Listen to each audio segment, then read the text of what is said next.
TV में देख देख कर गांव की मीना को भी शहर जाने का चस्का लग जाता है। देखो जी, साफ साफ बोल रहे हैं, अब बर्दाश्त नहीं होता ये गांव का गोबर और मिट्टी। अब तो हम भी जाएंगे शहर, ऊंची ऊंची बिल्डिंग में रहेंगे और हाँ, पिज्जा बर्गर भी खाएंगे और ये छोटे छोटे कपड़े और मन मर्जी की जिंदगी। अरे बस यही सोच लिए हैं हम। हाँ, अरे क्या बकर बकर बोले जा रही हो? समझ में नहीं आ रहा कि सरकारी नौकर है हम यहाँ। पैसा जो मिल रहा है ना वो भी रुक जाएगा शहर जाकर।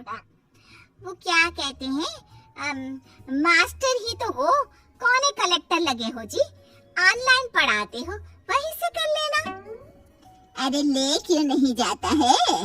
मल्लू का मकान है तो खाली रख दे 2-4 दिन के लिए, शहर का नशा उतर जाएगा तो खुद ही वापस आ जाएगी। और ना, मेरा नशा नहीं उतरने वाला। सासू माँ ये तो सोचना भी मत, मैं तो चली, अब वापस नहीं आऊंगी यहाँ। तो मीना का पति उसे शहर ले जाता है।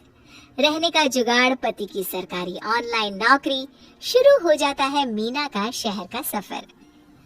तो एक बात तो बताओ जी, यहाँ सुबह सुबह औरतें उस पार्क में क्यों भागती है?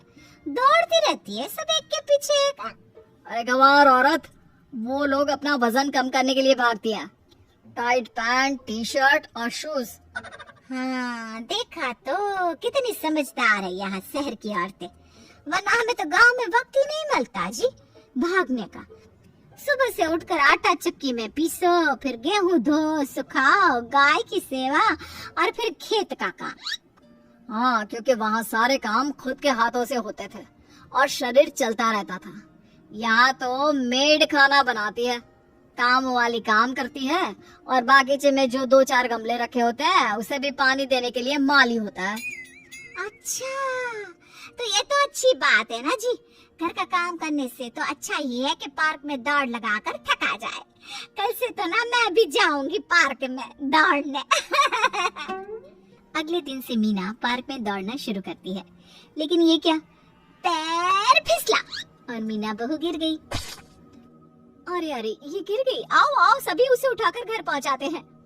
हाय रे, मेरी कमर टूट गई, हड्डी में बहुत दर्द हो रहा है। हाय। पति बेचारा क्या करता, अब सारा दिन स्कूल में ऑनलाइन क्लास और सुबह शाम का काम।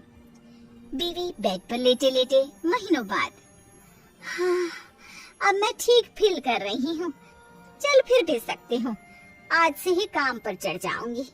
मीना नहा धोकर शीशे के सामने खड़ी होती है और जोर से चिल्लाती है, अरे क्या हो गया? सब ठीक तो है ना? ये शीशे में कौन है जी? कौन क्या, तुम ही तो। क्यों, क्या हुआ? हाय रे, शहर की नासपीटी औरतों को देखकर मैंने पार्क में दौड़कर पतला होने का ना सोचा होता तो महीने भर बेड में लेटे लेटे इतनी मोटी ना हो गई होती। तो चले घर वापस।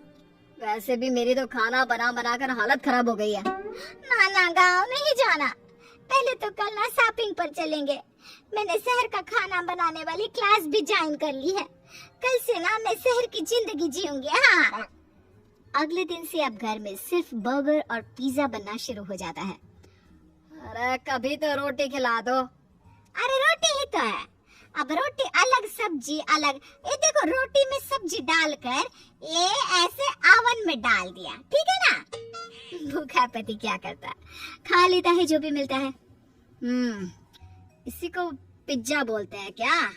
क्या होता है इसमें? अरे क्या नहीं होता, यही पूछा, जो हाथ लगे ना सब डाल दिए हम इसमें। हाँ। अगले दिन बर्गर, किसी दिन मैक्रोनी, फिर एक दिन, अरे मेरा पेट, मीना मर गया रे। और क्या हो गया? रुकिए, मैं आपके लिए ना मोजैटो बना देती हूँ। नहीं, मुझे तो बस सोडा दे दो, पेट में गैस सी लग रही है। अरे वही तो, उसी को तो बोलते हैं मोजैटो। रुकिए ना, लाती हूँ अभी। अरे ये शहर का खाना, माँ के हाथ की चूल्हे की रोटी कितनी मीठी थी, बड़ी याद आ रही है माँ की। माँ आजा। कहते हैं दिन भर में एक बार तो सरस्वती आपकी जुबान पर बैठती ही है, तो आ जाती है गांव से माँ शहर में। हाँ भाई बहू, मैं भी आ गई हूँ। मेरा भी मन नहीं लग रहा था मेरे बेटे के बिना। बहू को सामने देखकर माँ जोर से चिढ़ती है। हाय रे, ये कौन है बेटा? वो पगलिया सी बहू जिसके कारण तू यहाँ आया, वो कहाँ है? भाग तो नहीं गई किसी शहर वाले के साथ? वैसे भी बेटा अच्छा ही किया, मुझे तो एक आंख ना भाती थी वो।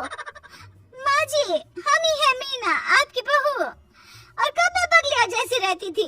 अरे गांव में तो लोग मुझे देखने आते थे। हाँ, जाकर बनकर रहा करती थी तो देखने तो आएंगे ही। माँ जी, ये मेरे शहर का स्टाइल है। रुकिए, मैं आपके लिए मॉकटेल लाती हूँ। मीना खाने पीने के लिए सास को शहर का खाना देती है, लेकिन शाम को। बहू, ये रोटी के ऊपर सब्जी और ये मैदे का खाना तू ही खा। मैं तो आज अपने लिए खुद रोटी बनाऊंगी। माँ, 2 रोटी मेरे लिए भी सेक देना प्लीज। हाँ हाँ मेरे लाल। रात को सारे खाना खाने बैठते हैं कि मीना, माँ जी, ये करेले की खुशबू तो मेरे नाक में जा रही है। हाय रे, कैसे बनाया आपने? अरे बेटा, इस बार मैंने करेले को तला नहीं है, उबाल कर भूना है। वो क्या है ना, तंदुरुस्ती के लिए अच्छा होता है।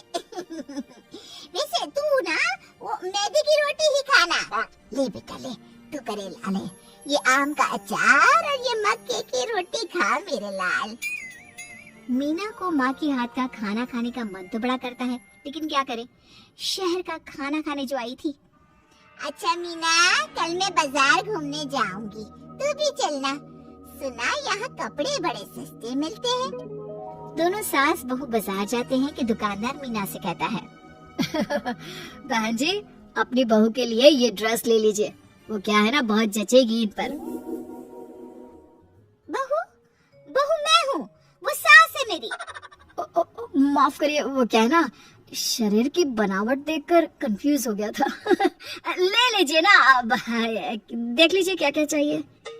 वहीं पास खड़ी दूसरी औरत मीना से कहती है, अरे खाने पीने में ध्यान दिया करो। ये बर्गर पिज्जा खाने वाले लोग वक्त से पहले बीमार और उम्र वाले भी लगते हैं।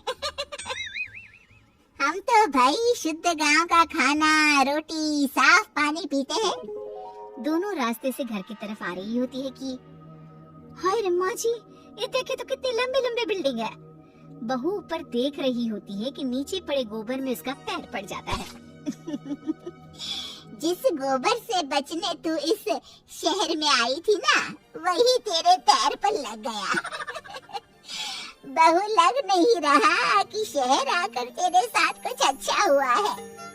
छी छी, माँ जी, यहाँ की गाय तो गोबर भी मिलावट वाला देती है। मैं तो अपने गांव में ही ठीक थी, यहाँ देखे तो